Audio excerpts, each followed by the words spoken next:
Last week on our live episode, we touched briefly on, which at that time was just the ban imposed by Nova Scotia on people entering forests, be it to hike or to camp or to fish.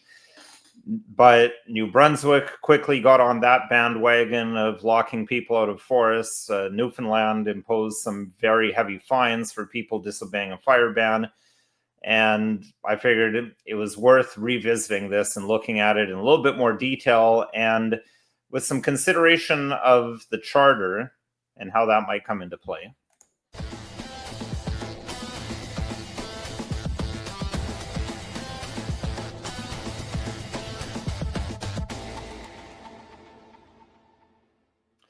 Hello, my name is Nicholas Wansbutter. I'm a lawyer in Stratford, Ontario, Canada, and welcome to Don't Talk TV. First of all, our apologies for the comments in the chat being shut down during the live stream last week. Turns out it wasn't YouTube's fault. It was StreamYard's fault. And sort of our fault a bit as well for not noticing that StreamYard had just, without telling anyone, implemented a new default where the default setting is that the chat and the comments are turned off on a live stream. And there's no way to turn them on once the stream is already scheduled. The only way we could have turned it on is if we had deleted the live stream and restarted a new one, and then the links would have all been wrong. And of course, we didn't find any of that out until after the fact. So apologies, but moving forward, we now know the issue, and we'll have comments and chat turned back on for the next live. That said, I have to always try to remind myself to come hat in hand asking for likes, comments, and subscriptions. We're trying to get to that 10,000 subscriber threshold on YouTube. I think that could really help us break through. We've been stalled at 8,500 subscribers for about 3 years now. We've recently crept up to 9,000, so we're almost there. If you like our content and you already are a subscriber, likes and comments really help. And if you're not a subscriber, please consider subscribing. So all that said, we got some things to talk about with what are essentially, in my view, climate lockdowns. And back when everyone was being locked down over COVID, that was one of the concerns that I had, is that now that the seal's been broken, that the precedent has been established that you can lock people in their homes, you can have these sweeping, broad draconian measures to deal with anything, but specifically to deal with what has proved to be a relatively mild virus. I mean, relatively, and compared to things like Ebola or the Black Death. I mean, without getting into the numbers, I think we all know, we don't all have half of our family in the graveyard now, thank goodness, after COVID-19. But that was established, and I'd have to look back at the video to see where I said it, but I know I did say that I think climate lockdowns are coming, especially you hear all the rhetoric, all the comment coming from our government, the alarmism, I dare to say, about climate change, and here we are in August of 2025, we now have what I would call climate, almost lockdowns. In fairness, people are not locked in their own homes, but they are locked out of forests in Atlantic Canada. So what I have here is the fire proclamation ban from Nova Scotia that came in first. So they justify themselves saying that Section 25 of the Forest Act authorizes the Department of Natural Resources, whenever the minister deems necessary, for the protection of woods, to designate by proclamation a restricted travel zone in any area of the woods, in which place no person shall enter for the purpose of traveling, fishing, or picnicking, or any other purpose. So you're just not allowed into forests, period.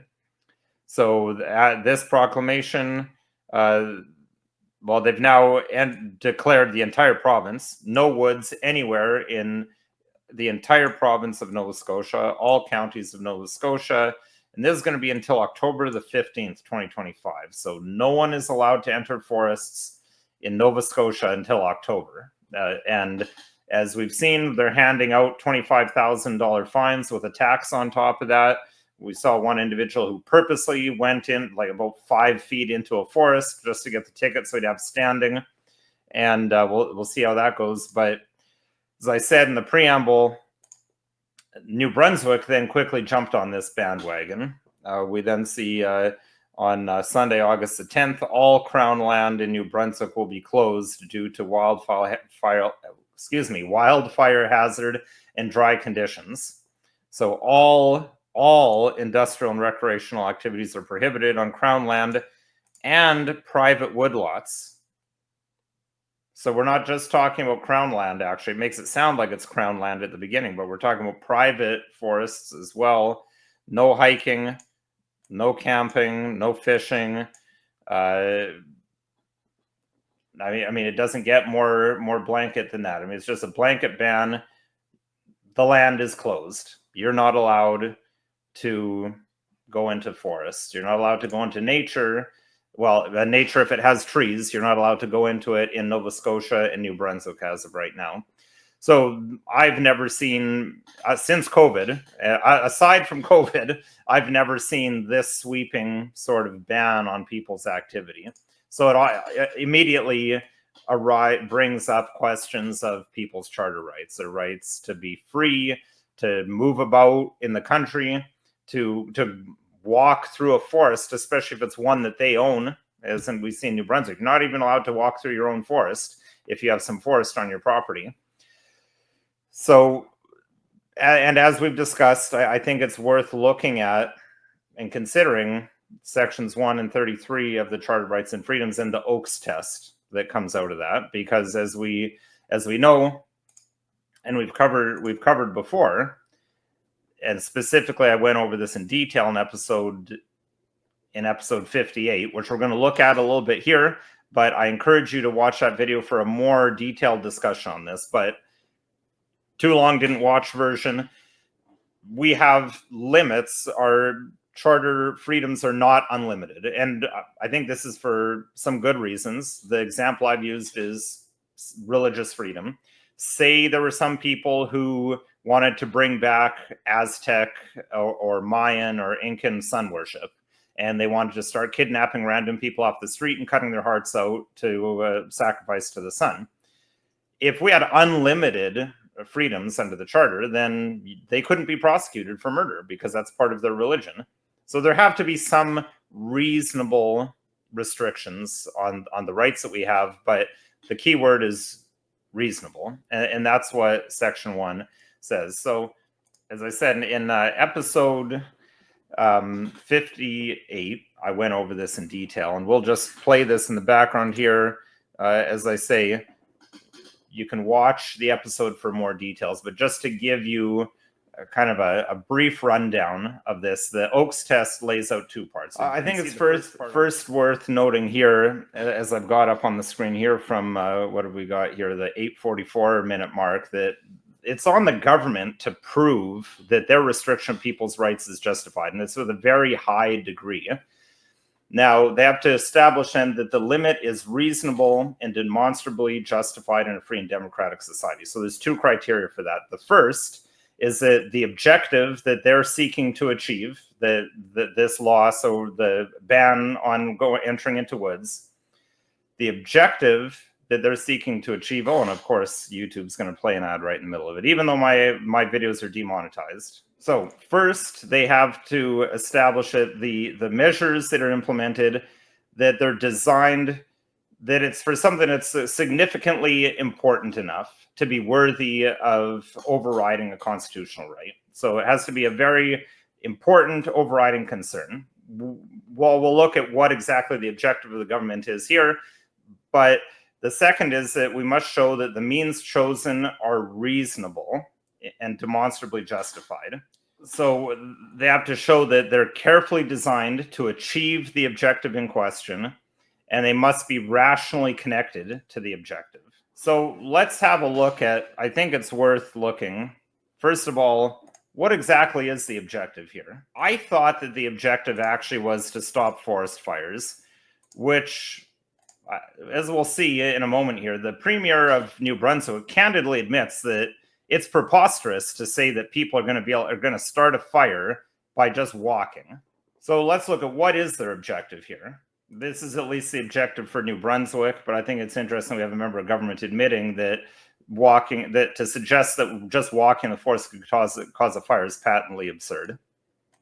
And the notion that me going for a walk in the woods is going to cause a fire, I can understand why people think that that's ridiculous. But the reality is, it's not that you might cause a fire. It's that if you're out there walking in the woods and you break your leg, we're not going to come and get you, because we have emergency responders that are out focused on a fire that is threatening the lives of New Brunswickers. And if you take your boat out fishing in a pond in Crown Land and you capsize, we're not going to be able to come and help you out, because our first responders are focused on an immediate and serious threat to our province. And so I find that really interesting.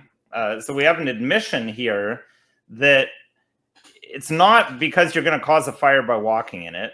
It's because essentially we don't have enough emergency services if you break your leg while walking, which I frankly have no idea how often that happens.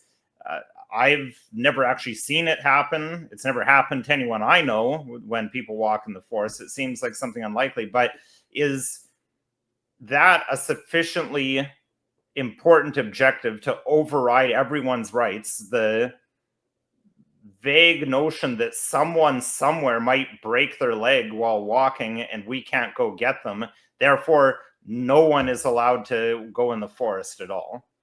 I don't see how that is how banning absolutely everyone from entering forests is carefully designed to deal with the remote risk that someone might break their leg and we won't have a paramedic to go and get them. And certainly there's got to be some level of people are allowed to take risks if they want to. Usually this would be dealt with by way of some sort of waiver saying the government's not responsible if you get hurt and we're not able to send paramedics in to get you. But to ban everyone in an entire province from entering a forest, even on their own property, seems to be vastly overbroad and overreaching for the stated objective of the New Brunswick Premier. Now, Mr. Houston of Nova Scotia, he of the most draconian lockdowns aside from maybe of Jason Kenney in Alberta, he might say, no, that's not our objective. Maybe that's New Brunswick. Our objective is that people are going to start fires, which, it's interesting because we have one premier admitting that's absurd. People are not going to, you're not going to start a fire just by walking in it.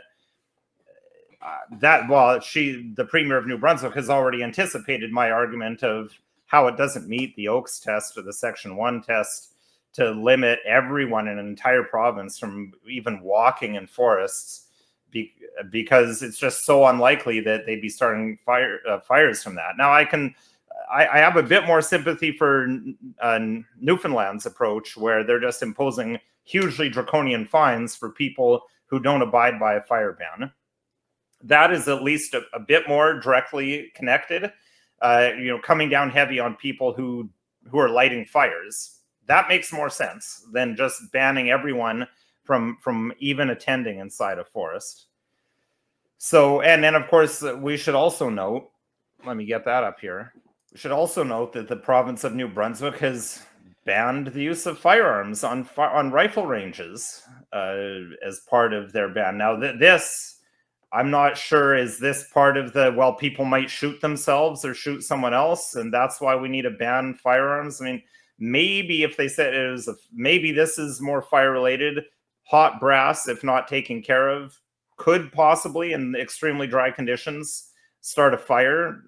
Seems unlikely. I mean, in my time in the infantry, we fired a heck of a lot of rounds in pretty dry conditions out in CFB Shiloh is basically a desert with grass out in Manitoba.